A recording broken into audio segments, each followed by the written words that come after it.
남자친구는 돈 자랑, 외제차 자랑, 본인 능력 자랑을 늘 입에 달고 살았는데 현실은 돈이 하나도 없어서 같이 밥을 굶어야 했던 적도 많았었고, 어쩌다 일을 해서 돈을 벌면 돈을 다 쓰고 나서 그제서야 억지로 돈 벌 거리를 찾아 나서는 게으른 논팽이일 뿐이었습니다. 너무 돈이 없는 남자를 만나서도 안 된다는 걸 100번 알고 있었지만 좋아하는 마음에 만났던 거였습니다. 아버지가 군대에서 장군이시고 본인이 4대 독자라는 말을 자주 했었는데, 제가 만나본 남자들 중에 3대 독자, 4대 독자, 본인이 종갓집 몇 대 손이라는 말을 자주 하는 남자들도 상태가 안 좋은 남자들이 많았습니다. 경북에 사는 제 친구가 남자친구를 초대했는데, 남자친구가 서울에서 고속버스를 타고 몇 시간을 걸려서 와서는 친구에게 밥을 산다고 하고 식당에 가서 같이 밥을 먹고 계산을 하는데, 남자친구가 지갑을 두고 왔다고 해서 제 친구가 밥값을 계산했고, 저는 제 친구에게 네 남자친구 뭐냔식의 창피함을 당하게 되었습니다. 아직도 제 친구의 싸늘한 표정이 생생합니다. 또 사람을 만나는 자리든 술자리든 어디서든 본인이 대단한 능력이 있는 사람처럼 보이기 위해서 휴대폰에 가짜 이름과 연락처를 저장해 두고 연예인이나 유명한 사람들이 마치 본인한테 전화를 건 것처럼 주위 사람들에게 다 들릴 정도로 큰 소리로 네, 감독님 어쩐 일이세요? 이런 식으로 통화를 하곤 했습니다. 카톡 사진도 항상 거짓말로 조작한 게 많았는데, 도로 앞에 주차된 고급 외제차 앞에서 사진을 찍은 후에 마치 본인의 차인 것처럼 사진을 올려놓는다든지 하는 식으로 조작을 했습니다. 가끔 드라마, 영화에 엑스트라 보조 출연을 했었기 때문에 거짓말도 진짜인 것처럼 오버해서 연기를 했습니다. 남자친구는 자기애가 굉장히 강했고 자존감이 아주 높았으며 본인의 목적을 위해서는 수단과 방법을 가리지 않았습니다. 본인의 거짓말이 들통나면 울면서 소리치는 연기, 울면서 좌절하는 연기, 자살하겠다고 저를 협박하며 극단적인 행동을 아주 많이 했었는데, 그때마다 제 마음이 너무나 아팠습니다. 남자친구는 입만 열면 거짓말이고 허언증이었는데, 나중에는 이 사람이 거짓말을 하면서도 본인 자신이 그것이 정말 사실이라고 믿는 병이나 증상이 있는 게 아닌가 의심이 들 정도였습니다. 거짓말을 자주 해서 일이 계속 꼬이게 만들고, 같이 살면서 돈이 없는 사람이 거짓말을 하니 문제는 더더욱 커져만 갔습니다. 남자친구는 몇 월 며칠 날 돈이 들어온다는 거짓말을 늘 했었는데, 본인이 말한 날짜가 되면 또 거짓말을 해댔습니다. 하나의 거짓말을 하기 위해 수많은 거짓말들을 만들어내는 시기였습니다. 같이 동거할 때 제 몰래 남자친구가 제 통장에 있는 돈을 본인의 계좌로 옮겼습니다. 저는 남자친구라면 무조건 믿기 때문에 비밀번호를 아무렇지도 않게 당연하게 알려주었거든요. 그리고 제 바지 주머니에서 1,000원, 5,000원, 만원 이런 푼돈을 저 몰래 훔쳐가고서는 본인이 훔쳐가지 않았다고 딱 잡아떼었습니다. 제 돈 훔쳐간 걸 저한테 들켰을 때 사실대로 말했으면 용서해 주려고 했는데, 본인이 끝까지 돈을 훔치지 않았다면서 경찰에 신고하라고 소리치며 폭언을 했습니다.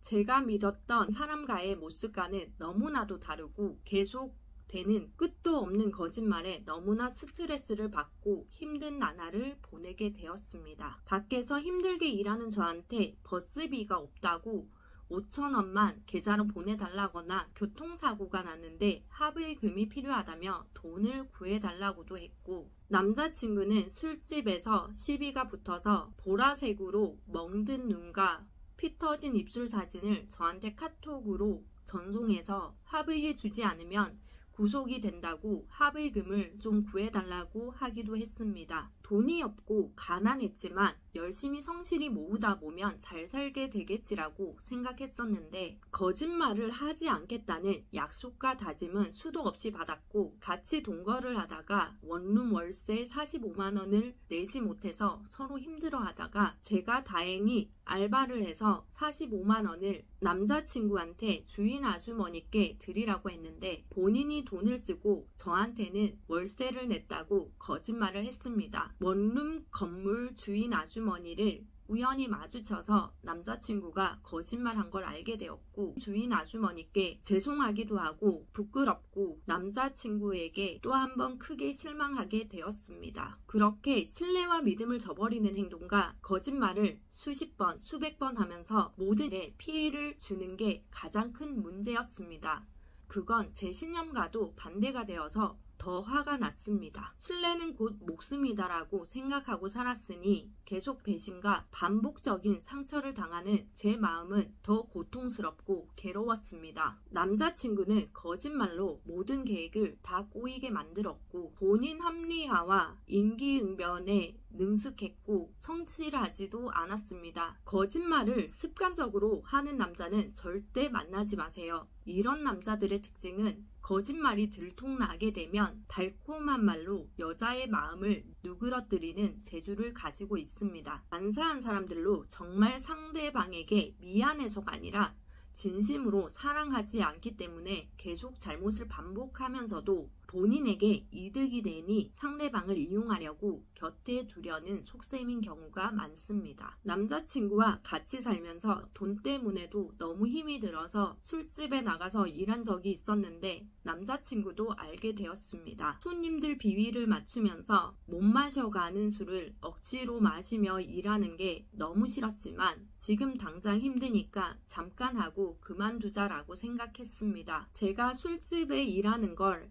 남자친구도 알았지만 자신이 돈 벌 능력은 없고 돈은 필요하니 제가 술집에 일하러 나가는 것을 묵인하면서 잘 다녀오라고 일하는 가게 앞까지 바래다 주기도 했는데 그럴 때마다 저는 슬프고 비참한 기분이 들었습니다. 싸웠을 때는 제가 술집에 나가서 일을 했다는 것을 빌미로 저에게 화를 냈습니다. 여자친구가 유흥업소에서 일하는 것을 알고도 묵인하고 방관하는 남자는 절대 만나면 안 됩니다. 이런 남자는 여자를 진심으로 사랑하지 않으면서 이용하려고 만나는 겁니다. 여자한테 이런 심한 욕을 하는 남자들도 상대방 여자를 이성으로 생각하지도 않고 사랑하는 마음이 없다고 보면 됩니다. 제가 돈을 벌기 위해 남자 배우와 노출 연기를 하는 성인 영화 촬영 때나 누드 모델 사진 촬영회 같은 걸 할 때도 남자친구가 매니저였어서 같이 동행을 했었는데 촬영장에 있는 사람들이 간혹 남자친구가 이렇게 노출 연기하는 거를 허락해 주냐고